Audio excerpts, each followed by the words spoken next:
Sveiki, mielieji, su jumis Lingita ir Sielos dvynių kanalas.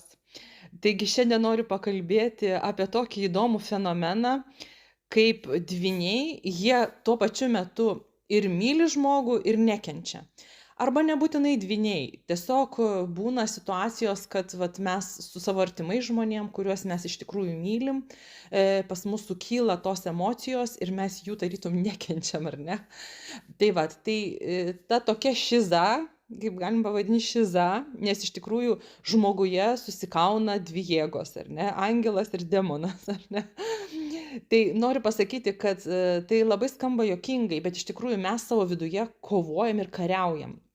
Pas dvynius ypatingai tas suaktyvėja, todėl kad jeigu mes šeimoje kažkur tai pykstamės, tarkim, tai yra labai natūralus dalykas, nes pas mus tos emocijos yra, ar ne, bet tarkim, pas mus balais yra, tarkim, pyktis ten sukyla kokie 2-3 balai, ar ne, bet meilė yra 10 balų, ar ne, tai mums vis tiek ta meilė uždengia ir mes su meilė pykstamės, ar ne? Ir kalbame su savo artimu žmogum, ar sūnum, ar dukra.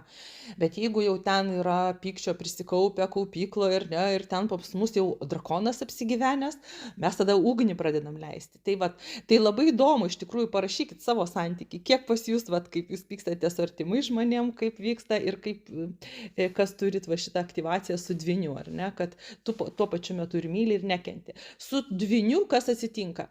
Yra labai suaktyvinama versija, kad tu gali matyti ir stebėti save. Dėl ko šitas fenomenas, kad įsijungia vidinis stebėtos labai stipriai ir tu žiūri ir galvoji, kas čia manyje? Pas mane juk nėra to, pas mane jokių drakonų, jokių pabaisų nėra, aš esu išvis gera mergaitė, ar ne? Tai ir pakelia šitas programas, kur mes galim pastebėti, iš kur čia ašgi nesu toksai, ar ne? Bet pakelia iš tikrųjų ką? Pakelia visas programas, kurios pas mus yra DNR struktūroje. Tai yra mūsų per visą giminės medį. Kodėl, kai mes pradirbam su savim, mums pakelia giminės medžio visas programas, ar ne?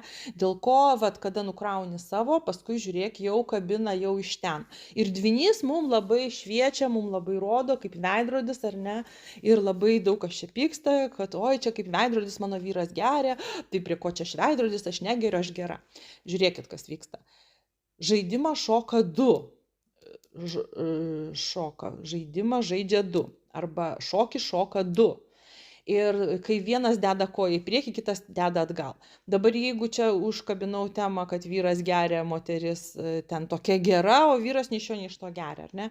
Yra paprasčiausia pasąmoninės programos. Greičiausia programos 3, ką mes aptinkam per Aiškiaregio akademiją, kad programos yra 3. Viena programa tai yra kaltinimas, kaltė, kita programa yra kritika. Ir dar labai agresyvi programa yra gailestis. Per gailestį žmogus yra žeminamas.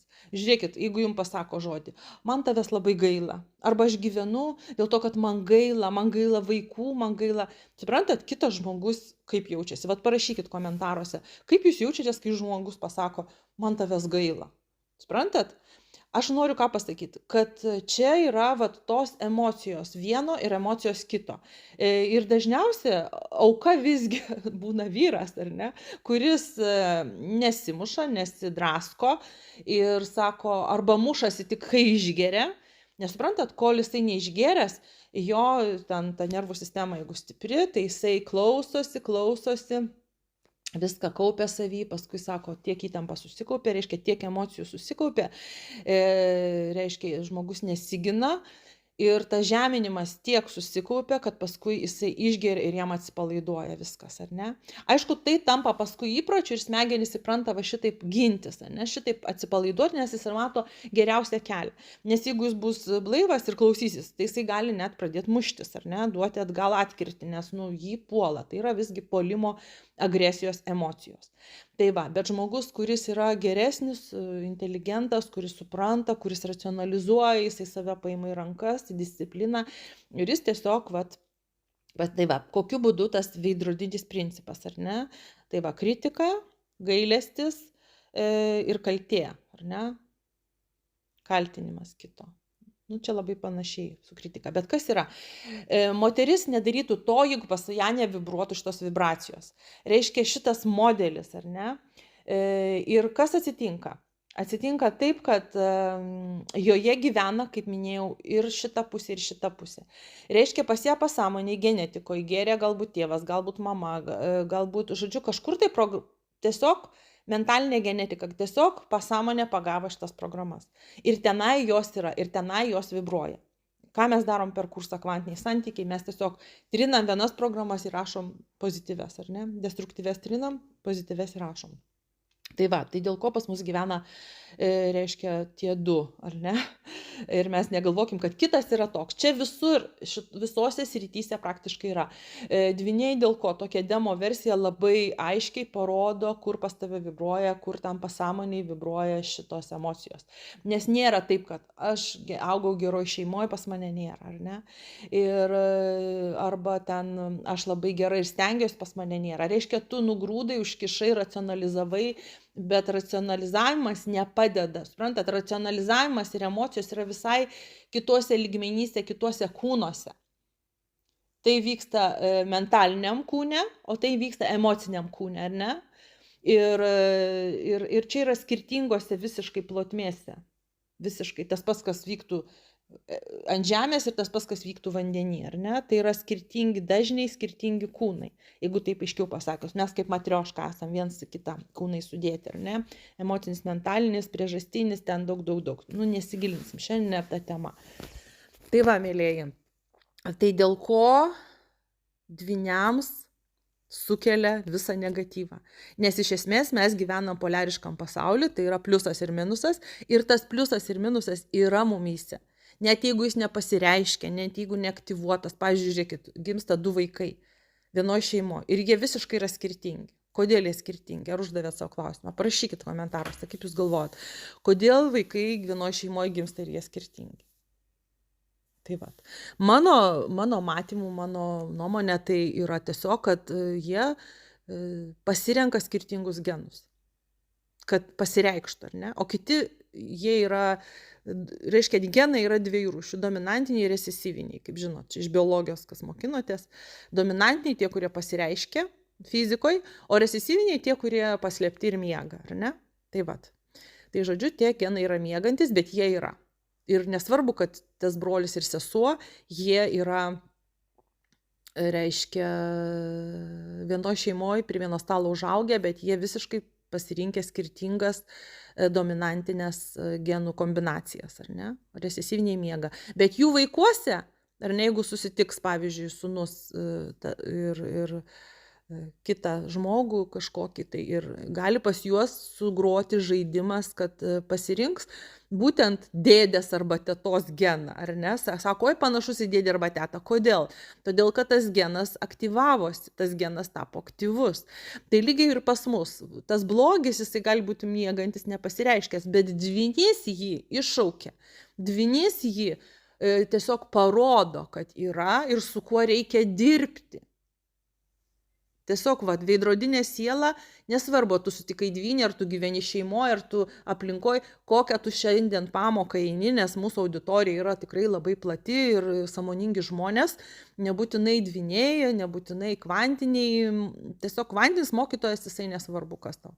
Dukra, sūnus, tėtė, deta, kas aplinkoje šiandien aplink tave vyksta, kokią tu problemą turi, tai vyksta pamokos, tai vyksta tavo sprendimas, ką tu turi išeiti iš tos situacijos. Tai yra tavo mokymas, tai yra tavo tas kvantinis mokytos, kvantinis laukas, kur tu dabar turi dirbti, suprasti, kas su tavim vyksta. Ir tau galbūt, kodėl nepatinka. Dėl to, kad tu paslėpiai, tu taip stipriai stengiaisi, tu taip stipriai slėpiai ir dabar staiga tas žmogus tau užaktyvino kažką. Tai, supranti, tai aišku, tu nemėgsti to žmogaus. Mes draugus renkamės, kurie mus glosto, ar ne? Giminių mes nesirenkam, bet giminės dažniausiai mus išveda iš pusiausvyros. Ką tai reiškia? Aktyvuoja mumyse tavo esantį recesyvinį geną. taip vadinama, iš pasąmonės, arba paslėpta mūsų kažką pyktį, ne, kur mes ten kišam, slepiam ir ten akmenys kaupėsi, ne, arba kepenyse pyktis, nu, nei mums skauda, nei mums ką, jau kaip paskui visiškai eina jau šonais, kaip sakant, kodėl pas vyrus vat, būna kepenų cirozės ir dėl ko suyra kepenys. Tai prisikaupė negatyvi masė šitos energijos. Čia Facebook'e parašiau, tai pradėjo iš manęs tyčiotis, juoktis, kai aš parašiau bejėgiškumo energija, nu šiuo atveju, jeigu kepenis, ne, nu, tai pykčio energija pasiekė kritinę masę. Ką reiškia kritinė masė? Kad pasireiškia jau fizikoje, tu materializavai, peržengė jau, kaip tas ąsotis bėga per kraštus. Ne? Tai ta energija, jau, jos perteklius, jau ta kepenis nebesugeba perdirbti, kaip pasakyti, kepenys turi savo dažnį, ne? Emocijos, kurios negatyvios, tarkim, pyktis. Jisai nuolat, tas pyktis, kiek ten žemi dažniai, dabar neturiu lentelės pasižiūrėti. Žodžiu, kepenys turi aukšti dažniai iš savęs, ne, iš prigimties. Ir pyktis, jis nuolat kala tos vibracijos. Viskas yra vibracijos, kaip žinot.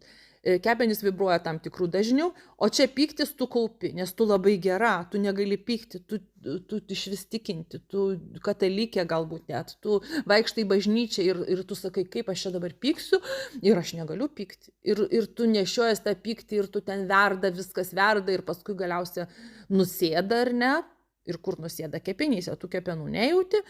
Aišku, moterim dažniausiai akmenys eina, vyram eina dažniausiai kepenys, kur jie... tai vat, kurie net nejaučia ir juos ardo tie dažniai, užslėptas pyktis ardo. Tai vat, ir kodėl geri vyrai staiga susirgo, numirė, ar ne? Ir kodėl geros moteris, supranti, dabar čia serga, ar ne? Tokios buvo geros ir staiga serga. Tai vat, tie geri žmonės, pamastykit, kur tos jūsų emocijos nusėda. Ir kas atsitinka, vat, tiem žmonės mums išprovokuoja, ar ne? Tai žiūrėkim ir dėkokim, kad pakėlė, reiškia, tas žmogus jum padeda, kad išeitų iš tavęs kažkur tai padėk, išleis dirb su savim, kad išeitų va šitas paslėptas pyktis. Tai va, mėlėjai, tai čia vaidinti gerų žmogumi, nu nėra šitam pasauly, šitam išmatavime, šitoj realybei, nei gero, nei blogo žmogaus. Mes visi turime emocijas, tik vieni jas slepiam ir kūno organai dega, o kiti žmonės iš išorę išleidžia, išdaužo pagalvę, vaikšto savo fizinį krūvį kažkokį duoda, kur išleidžia kažkur kitur, tą energiją sudegina. Čia konstruktyvus būdas išleisti, o kurie žmonės tiesiog su savim ten puliuoja, tai paskui žiūrėkit ir supuliuoja. Pradžioje mentaliniam lygmenį, paskui ir fiziniam. Tai va, mėlėjai, dėkokim už tuos, kurie trigerina mus, nes mes galim sąmoningai pradirbti, labai įdomus žaidimas, šitoks žaidimas mūsų gyvenimo. Tai rašykit komentaruose, kas rezonuoja. Labai be galo dėkoju, kad esate, kad klausotės, kad kartu dirbame, dėkoju už jūsų donation, dėkoju už jūsų komentarus, dėkoju, mėlėjai, kad esate kartu. Iki susitikimo.